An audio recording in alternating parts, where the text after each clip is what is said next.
Good morning students. Shri Adinath Jain PG college की online classes में आपका फिर से एक बार हार्दिक स्वागत है। आज हम बीए पार्ट 3 की पेपर फर्स्ट के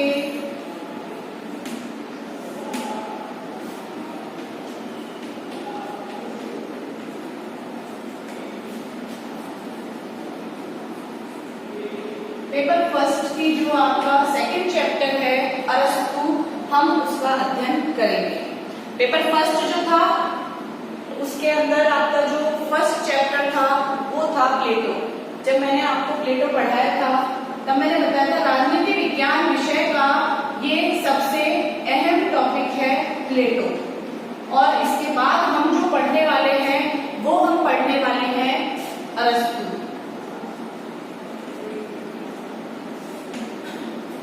स्टूडेंट्स, मैंने आप सभी को पहले भी ये बात बताई है कि जो यूनानी राजनीति जो है, यूनानी राजनीति विचारधारा जो है वो पुरानी विचारधाराओं में मानी जाती है। वो एक ऐसी आइडियोलॉजी है जिन्होंने राजनीति विज्ञान विषय को नया आयाम दिया, उन्होंने उसके नए विचारों से अवगत कराया। एक अच्छे राज्य के निर्माण के लिए क्या क्या चीजें जरूरी होती है, कौन कौन से ऐसे तत्व हैं जो आवश्यक है, उन सभी तत्वों के बारे में हमें बताया। ऐसी जो पद्धतियां हैं, ऐसी टेक्निक्स हैं जिनसे हमें अवगत कराया कि पाश्चात्य राजनीतिक विचारों में ऐसी कौन कौन सी चीजें थी जो अच्छे राज्य के निर्माण के लिए आवश्यक है।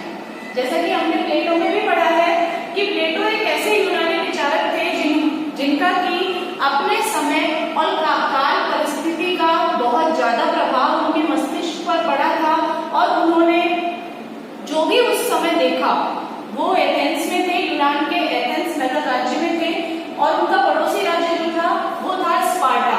तो उन्होंने जो भी उस समय देखा कि एथेंस और स्पार्टा के बीच में किस तरह से मतभेद उत्पन्न हो रहे हैं, युद्ध हो रहा है, और एथेंस अपने राजनीतिक कमियों के चलते किस तरह से स्पार्टा से बार बार युद्ध में हार रहा है। तो हमने प्लेटो पढ़ा था। मैंने आपको शुरुआत में जब वो राजनीति विज्ञान विषय की फाइनल ईयर की क्लासेस जब मैंने स्टार्ट की थी तब मैंने आपको इन विचारकों के बारे में डिटेल से बताया था। एक बार फिर से मैं आपको बता देती हूँ कि सबसे पहले आए थे सोफिस्ट। सोफिस्ट समूह जो था वो था धर्म गुरुओं का समूह। सोफिस्ट जो थे वो थे धर्म गुरु। प्राचीन यूनान में ये धर्म गुरु माने जाते थे सोफिस्ट। इन्होंने राजनीति विज्ञान को लेकर अपने विचार व्यक्त किए थे, राजनीति को लेकर अपने विचार व्यक्त किए, राज्य को लेकर अपने विचार व्यक्त किए थे, और इन सोफिस्ट के विचारों का जो सबसे ज्यादा प्रभाव पड़ा था वो पड़ा था सुकरात पर। सुकरात के यूनान में ही थे। जो विचारक जो सबसे ज्यादा प्रभावित हुए इन सोफिस्ट धर्म गुरुओं से वो थे सुकरात। लेकिन एक कान के कच्चे राजा के होने के कारण, ऐसे राजा जिसके बारे में सुकरात को कुछ कहा गया, और सुकरात की बढ़ती हुई लोकप्रियता को देखते हुए उस राजा ने सुकरात जैसे महान विचारक को, दार्शनिक को उन्होंने विष का प्याला पिला दिया, यानी विष देकर के मार दिया। तो इनके जो सोफिस्ट के जो शिष्य थे वो थे सुकरात, और सुकरात के जो शिष्य थे वो थे प्लेटो। सुकरात की जो विचारधाराएं थी उनका सबसे ज्यादा जो प्रभाव पड़ा था वो प्लेटो के ऊपर पड़ा था। क्यों पड़ा था? क्योंकि प्लेटो जिस समय बालक थे यानी छोटे थे, उस समय ही सुकरात के राजनीतिक जो वर्चस्व है वो लगातार बढ़ता जा रहा था। उनकी जो लोकप्रियता थी, उनके विचारों की, उनके दर्शन की जो लोकप्रियता थी वो निरंतर यूनान में बढ़ती हुई जा रही थी, और ऐसे में वहां का जो राजा था वो नहीं चाहता था कि उससे ज्यादा लोकप्रिय कोई दूसरा हो, इसलिए उन्होंने सुकरात को मरवा दिया था। और प्लेटो उनके विचारों से सबसे ज्यादा प्रभावित थे, क्योंकि सुकरात ने जितने भी विचार दिए थे एक अच्छे राज्य के निर्माण के लिए दिए थे कि एक सुव्यवस्थित और सुचारू राज्य किस तरह से संचालित होता है, राजा को किस प्रकार का होना चाहिए, उन सभी के बारे में सुकरात ने बताया, और प्लेटो उससे सबसे ज्यादा प्रभावित थे। इसीलिए इन पर प्लेटो पर सुकरात का सबसे ज्यादा प्रभाव पड़ा। इसी प्रकार से प्लेटो के बाद जो प्रभाव पड़ा प्लेटो के विचारों का वो पड़ा अरस्तु पर। प्लेटो के विचारों का जो प्रभाव पड़ा सबसे ज्यादा वो अरस्तु। सोफिस्ट के शिष्य सुकरात बने। सुकरात के जो शिष्य प्लेटो बने और प्लेटो के जो शिष्य थे वो अरस्तु माने जाते हैं। तो हमने प्लेटो के बारे में हमने पढ़ लिया। आपके पॉलिटिकल साइंस फाइनल ईयर का जो फर्स्ट पेपर है, इसमें जो आपका फर्स्ट चैप्टर जो था, फर्स्ट टॉपिक था आपका प्लेटो, जिसे हमने डिटेल में पढ़ा है। और उसके बाद अब हम पढ़ेंगे अरस्तु। प्लेटो में हमने पढ़ा था कि प्लेटो ने किस तरह से राजनीति के बारे में बताया है। उन्होंने दार्शनिक राजा के बारे में बताया है,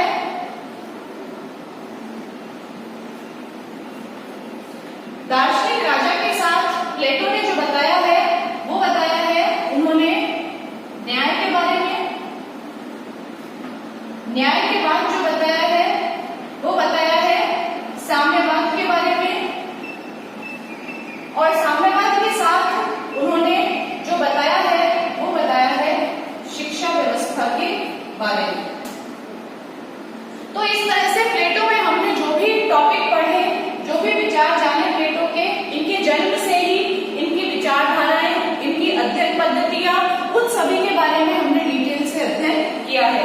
प्लेटो के ऊपर जो आपके क्वेश्चंस आते हैं राजनीति विज्ञान में, जो आपके एग्जाम होता है, एग्जाम में जो आपके बड़े क्वेश्चन आते हैं, 20 मार्क्स का एक क्वेश्चन होता है, हर यूनिट में से आपके 2 क्वेश्चन आते हैं और 2 क्वेश्चन में से आपको 1 क्वेश्चन करना होता है। तो इस तरह से आपको पूरे पेपर में 3 क्वेश्चन अटेम्प्ट करने होते हैं, 3 क्वेश्चन करने होते हैं। तो उसमें प्लेटो आपका मोस्ट इंपॉर्टेंट टॉपिक है और हर साल मोस्टली इसमें से एक क्वेश्चन आता ही है। तो प्लेटो में से जो बड़े क्वेश्चन बनते हैं वो बनते हैं प्लेटो की शिक्षा व्यवस्था, प्लेटो का साम्यवाद, प्लेटो का न्याय और प्लेटो का दार्शनिक राजा। और अंत में जो एक क्वेश्चन बनता है वो बनता है प्लेटो के पूरे राजनीतिक विचार, कि प्लेटो ने राजनीति विज्ञान को लेकर अपने क्या विचार व्यक्त किए, उसे डिटेल में बताइए। शिक्षा व्यवस्था में मैं आपको बता चुकी हूँ कि प्लेटो ने शिक्षा व्यवस्था में बताया है कि किस तरह से एक अच्छे राजा के निर्माण के लिए एक अच्छे राज्य का होना आवश्यक है, और एक अच्छे राज्य के निर्माण के लिए किस तरह से एक अच्छे राजा का होना आवश्यक है। आप इसे नोट भी कर सकते हैं कि प्लेटो में से आपके कौन कौन से जो क्वेश्चंस हैं वो एग्जाम में आते हैं। आप इसे नोट करते चले। जो आपका यूनिट फर्स्ट का ये चैप्टर है प्लेटो, वो हमारा कंप्लीट हो गया है। इसके बाद में हम जो आज हम जो पेपर पढ़ेंगे, फर्स्ट पेपर का जो सेकंड टॉपिक है वो पढ़ेंगे हम अरस्तु।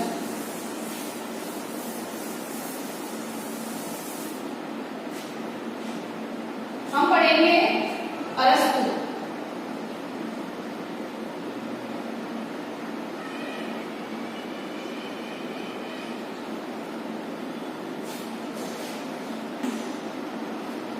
जैसा कि मैंने आपको बताया है कि प्लेटो के जो शिष्य थे वो अरस्तु थे। अरस्तु का सबसे पहले आता है इनका जीवन परिचय, लाइफ स्केच हम इनका देखेंगे। इनका जन्म हुआ था 384 ईसा पूर्व।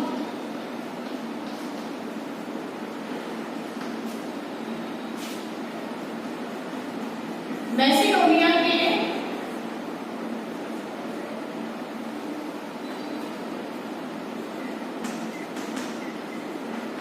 स्टेजिडा,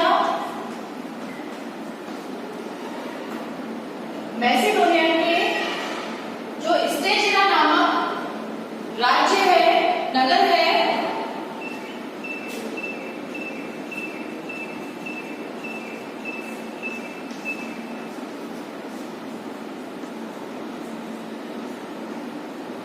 उसमें हुआ था। यह एथेंस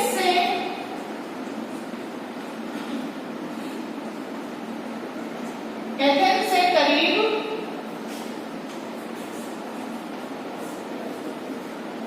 200 मील दूर है। प्लेटो के विचारों का सबसे ज्यादा जो प्रभाव है वो अरस्तु पर पड़ा, और अरस्तु जो था प्लेटो का ऐसा शिष्य था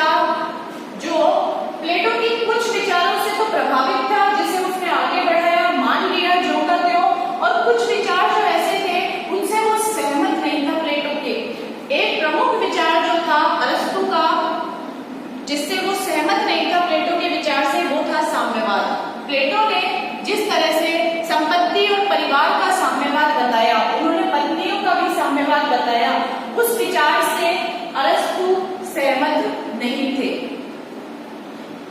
एथेंस से 200 मील की दूरी पे थे, इसीलिए अरस्तु ने प्लेटो का जो जिक्र है वो काफी सुना हुआ है। उन्हें पता है कि प्लेटो एक बहुत बड़े दार्शनिक है।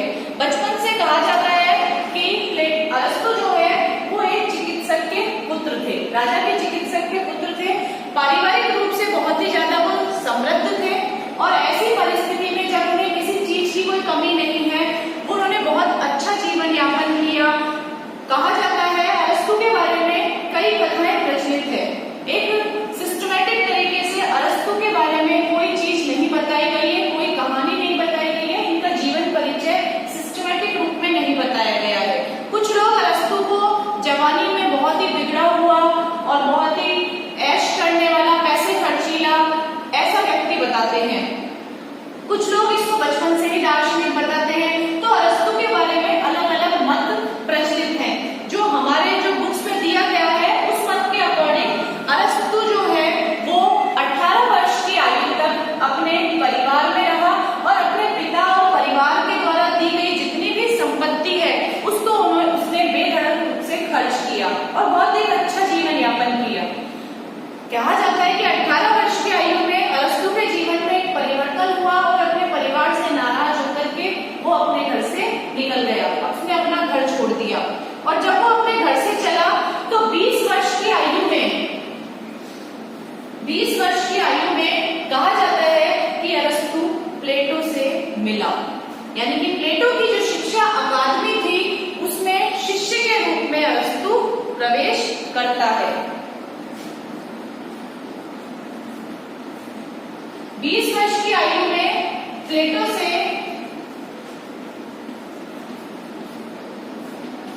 अरस्तु मिलता है। उसकी शिक्षा अकादमी के थ्रू वो मिलता है। जैसा कि मैंने आपको बताया था, एक अच्छे राजा के निर्माण के लिए प्लेटो ने एक शिक्षा व्यवस्था बताई थी और उसने बताया था कि शिक्षा देने की जो जिम्मेदारी है वो राज्य की है।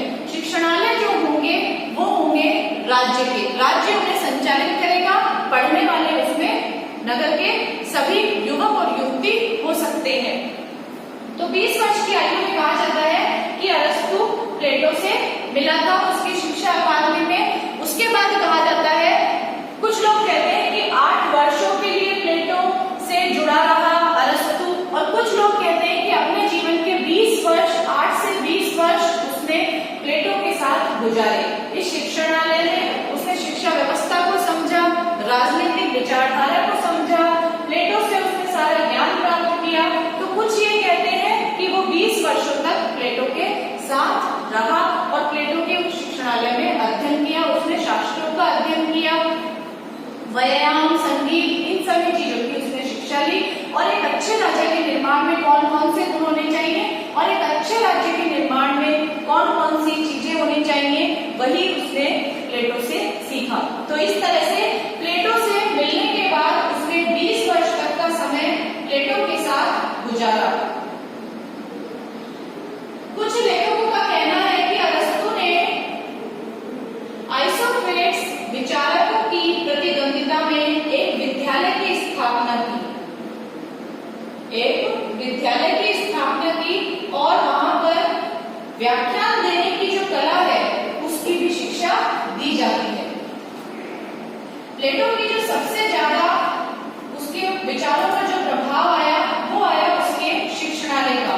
जिस तरह से प्लेटो जो था वो शिक्षा के ऊपर जोर देता था, शिक्षा व्यवस्था को बताता था कि किस तरह से राज्य की जो शिक्षा व्यवस्था है वो चलनी चाहिए राजा के निर्माण में। उसी तरह से अरस्तु ने भी शिक्षा व्यवस्था पर बहुत ज्यादा जोर दिया। उन्होंने बताया कि एक अच्छे राज्य के निर्माण के लिए, एक अच्छे राजा के निर्माण के लिए प्रजा का शिक्षित होना आवश्यक है। जब अरस्तु शिक्षा देने आया तब कहा जाता है कि जब एक अध्यापक के तौर पर, एक शिक्षक के तौर पर अरस्तु ने शिक्षा देना प्रारंभ किया तो एक जो शिष्य थे उनके सिकंदर भी माने जाते हैं कि सिकंदर महान जो है उनको भी अरस्तु ने शिक्षा दी। और बताया जाता है कि अरस्तु ने सिकंदर को भी शिक्षित किया। जब सिकंदर अरस्तु से नहीं मिला था उस समय तक वो एक बहुत ही क्रोधी,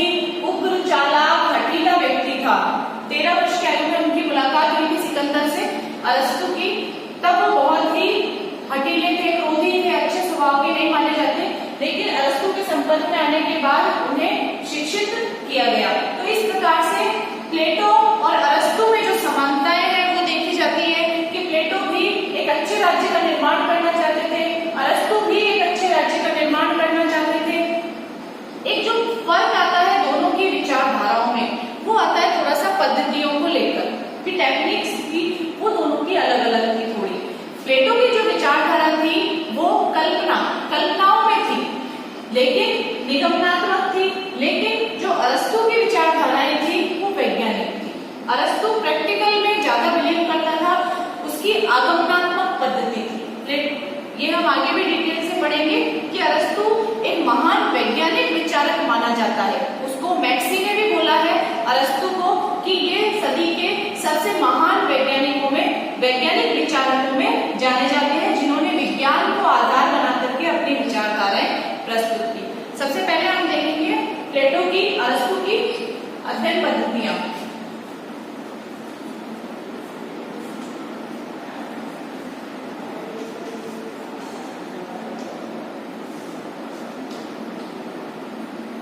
इसकी जो अध्ययन पद्धतियां थी, सबसे पहले वैज्ञानिक। अरस्तु की अध्ययन पद्धति वैज्ञानिक थी, जबकि प्लेटो की जो अध्ययन पद्धतियां थी वो वैज्ञानिक नहीं थी। आप इसे नोट करते चले।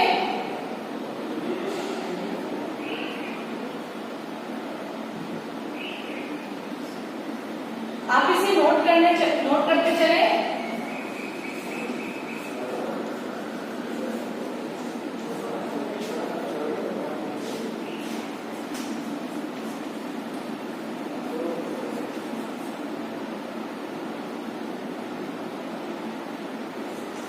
स्वोद्देश्यात्मक,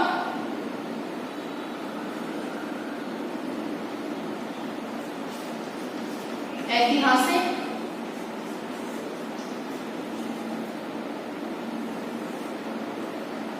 ये जो अध्ययन पद्धतियां हैं, ऐतिहासिक, स्वोद्देश्यात्मक, ये सारी जो अध्ययन पद्धतियां हैं वो प्लेटो से मैच करती हैं, वो मिलती हैं।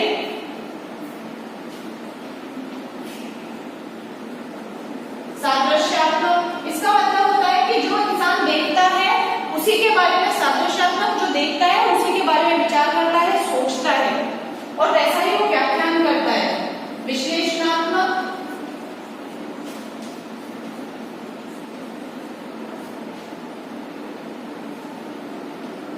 तो ये जो अध्ययन पद्धतियां हैं वो अरस्तु की है।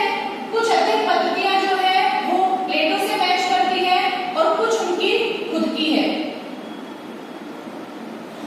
मैक्सी जो है, मैक्सी की कोटेशन है, मैक्सी जो है वो अरस्तु को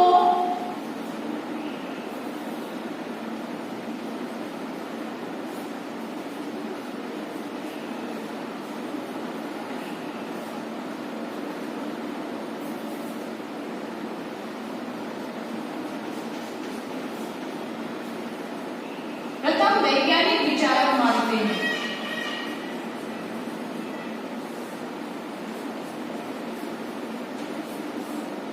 ये कई बार एग्जाम में भी पूछ लिया जाता है कि कौन से ऐसे विचारक हैं पहले जिन्होंने अरस्तु को प्रथम वैज्ञानिक विचारक माना। तो मैक्सी जो है वो एक ऐसे विचारक है जिन्होंने अरस्तु को प्रथम वैज्ञानिक विचारक माना। इसके बाद हम पढ़ेंगे, आप इसे नोट करते चले। इसके बाद हम पढ़ेंगे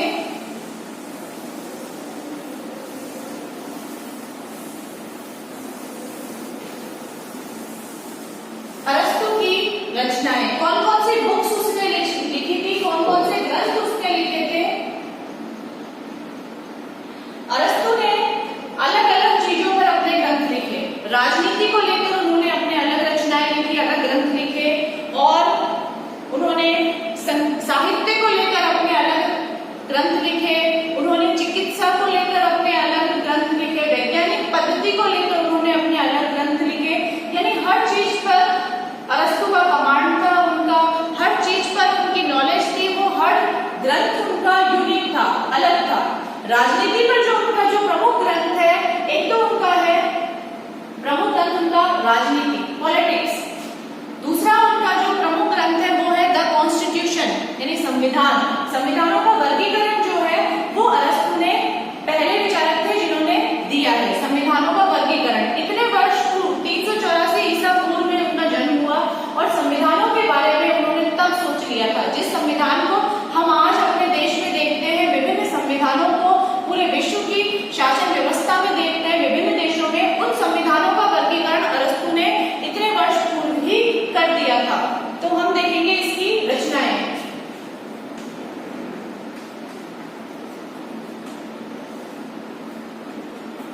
रचनाओं में जो इनका पहला जो है वो है पॉलिटिक्स, जो है राजनीतिक विचारधारा को लेकर उनका जो ग्रंथ है दी पॉलिटिक्स, वो उनका प्रमुख ग्रंथ है। आप याद कर लिखते चले।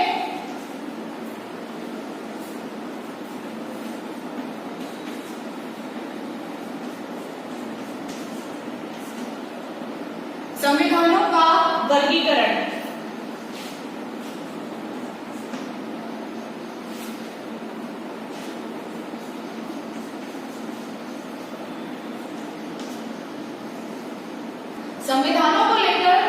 संविधान को लेकर उन्होंने बताया। अगला जो है उनका वो उन्होंने बताया साहित्य को लेकर।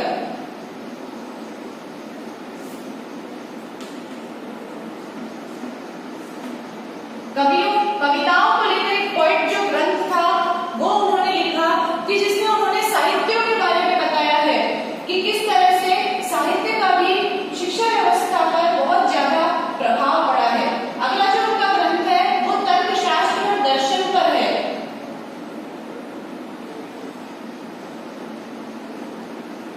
दर्शन शास्त्र पर और तर्कशास्त्र पर उनका जो ग्रंथ है वो है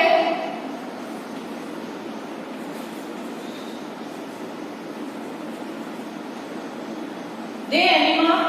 और अगला जो उनका जो ग्रंथ है जो इसी पर ही है वो है भौतिकी यानी फिजिक्स।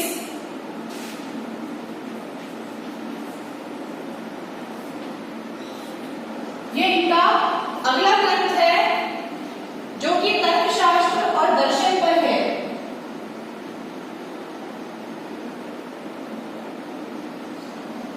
शरीर विज्ञान पर भी उन्होंने अपना ग्रंथ लिखा है और वो है हिस्ट्री ऑफ एनिमल्स।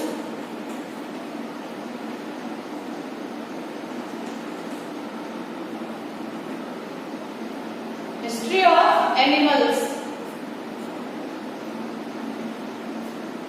शरीर विज्ञान को लेकर भी। तो कहने का तात्पर्य ये है कि अरस्तु ने हर क्षेत्र में अपनी अलग साहित्य को बताया है, अलग रचना को उन्होंने लिखा है, चाहे वो राजनीति को लेकर पॉलिटिक्स पर संविधानों का वर्गीकरण हो, चाहे साहित्य को लेकर पोएट हो दी एनिमा जैसे हो, उनका भौतिकी को लेकर उनका फिजिक्स जो उन्होंने लिखा वो है, शरीर विज्ञान को लेकर उनका है हिस्ट्री ऑफ एनिमल्स है।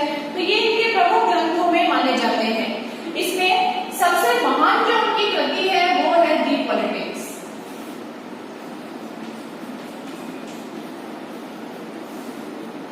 अरस्तु की महानतम कृति है दी पॉलिटिक्स।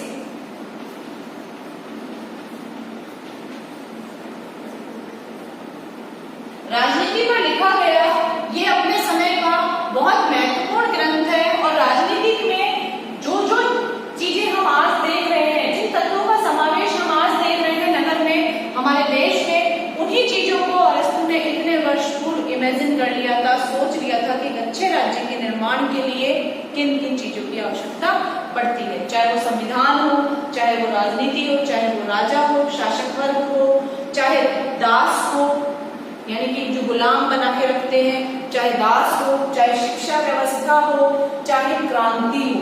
अरस्तु ने क्रांतियां भी बताई है कि एक राजा के द्वारा अगर प्रजा के ऊपर अत्याचार किए जाते हैं तो किस तरह से प्रजा क्रांति भी कर सकती है। और अरस्तु ने क्रांति बताई और हमने आने वाले समय में इंग्लैंड में, फ्रांस में, रूस में, हमने हर जगह क्रांति देखी कि किस तरह तख्ता पलट हुआ और शासक वर्ग को, क्रूर शासक वर्ग को हटा दिया गया और जनता ने अपना साम्राज्य स्थापित कर लिया। तो क्रांतियां भी हमने देखी जो कि अरस्तु ने बहुत पहले ही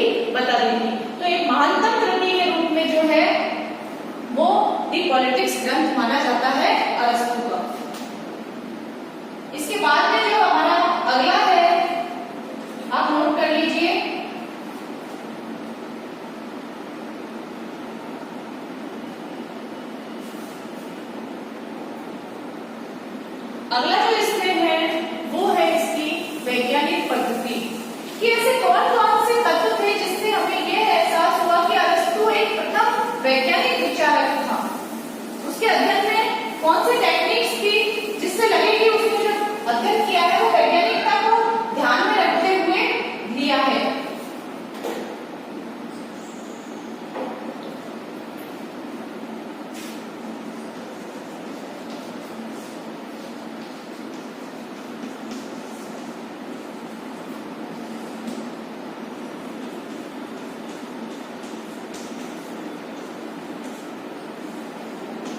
प्रथम वैज्ञानिक राजनीतिज्ञ जो है वो है अरस्तु।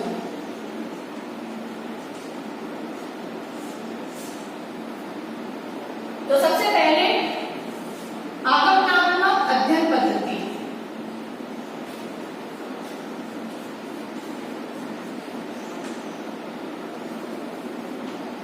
आगमनात्मक अध्ययन पद्धति वो अध्ययन पद्धति होती है जिसमें प्रणेता जो होता है इस विधि का वो ये स्वीकार करता है कि इसमें जो विचारक देखेगा उसी चीजों को वो सत्य मानेगा। इतिहास में क्या हुआ, क्या खोज हुई, उस पर वो ज्यादा ध्यान नहीं देगा, लेकिन जो वो देख रहा है इस समय समाज में क्या हो रहा है, राज्य में क्या हो रहा है, कौन सी व्यवस्था सही है, कौन सी सही नहीं है, उन्हीं चीजों के ऊपर वो अध्ययन करेगा।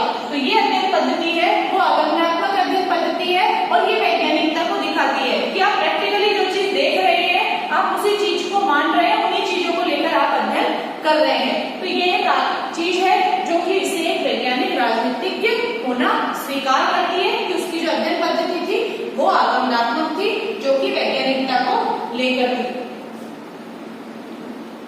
इसमें दूसरा है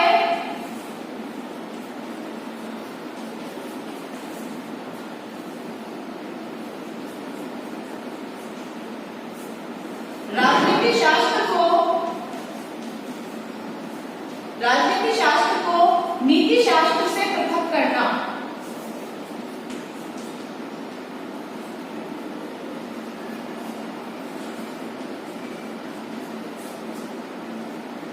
अरस्तु जो था वो एक ऐसा विचारक था जिसने राजनीति शास्त्र को नीति शास्त्र से अलग किया। उसने ये बताया कि राजनीति शास्त्र और नीति शास्त्र में एक अंतर है और वो अंतर है उद्देश्य संबंधी। नीति शास्त्र का जो संबंध होता है वो सिर्फ उद्देश्यों से होता है। नीति शास्त्र का जो संबंध होता है वो सिर्फ उद्देश्यों से होता है, जबकि राजनीति शास्त्र का जो संबंध होता है वो उन उद्देश्यों की प्राप्ति से होता है। नीति शास्त्र का अध्ययन सिर्फ उद्देश्यों से होता है, इसका संबंध कि क्या उद्देश्य है एक राज्य का, एक अच्छे राज्य का निर्माण करना, ये एक नीति शास्त्र है कि राजा अच्छा होना चाहिए, राज्य अच्छा होना चाहिए, लेकिन कैसे होना चाहिए वो बताया है राजनीति शास्त्र। अरस्तु कहता है कि हमें सिर्फ उद्देश्य नहीं देखने हैं, हमें उन उद्देश्यों को प्राप्त करने वाले साधन भी देखने हैं, टेक्निक्स भी देखनी है। इसीलिए राजनीति शास्त्र को उसने नीति शास्त्र से अलग किया है। तो ये भी एक वैज्ञानिकता को बताता है। अगला है यथार्थवादी विचारक।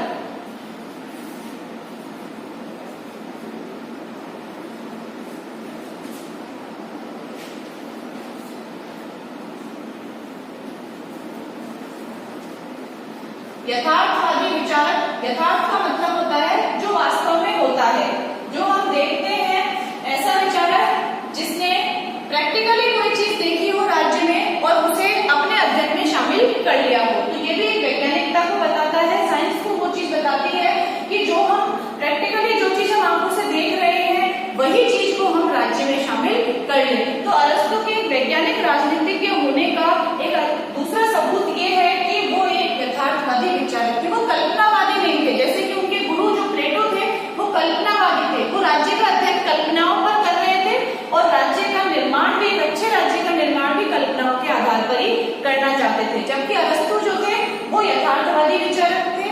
उन्होंने समझा कि एक अच्छे राज्य के निर्माण के लिए कौन कौन से तत्व होने चाहिए और उन्होंने अपने अध्ययन में, अपनी रचनाओं में उन पद्धतियों को शामिल किया।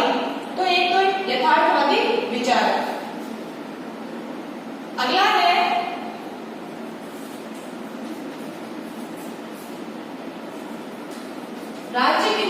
का क्रमबद्ध निरूपण।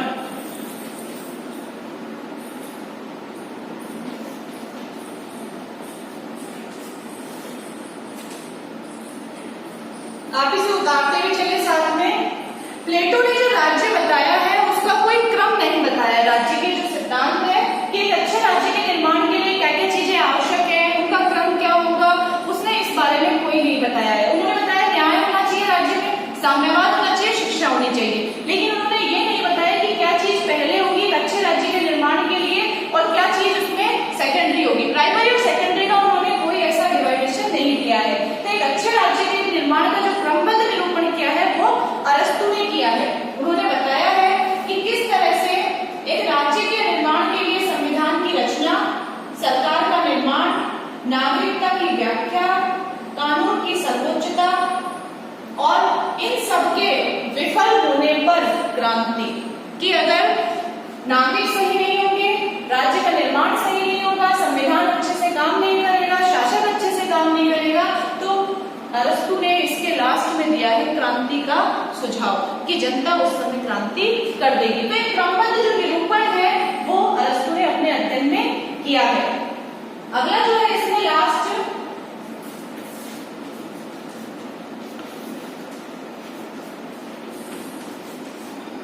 संविधानों का वैज्ञानिक वर्गीकरण।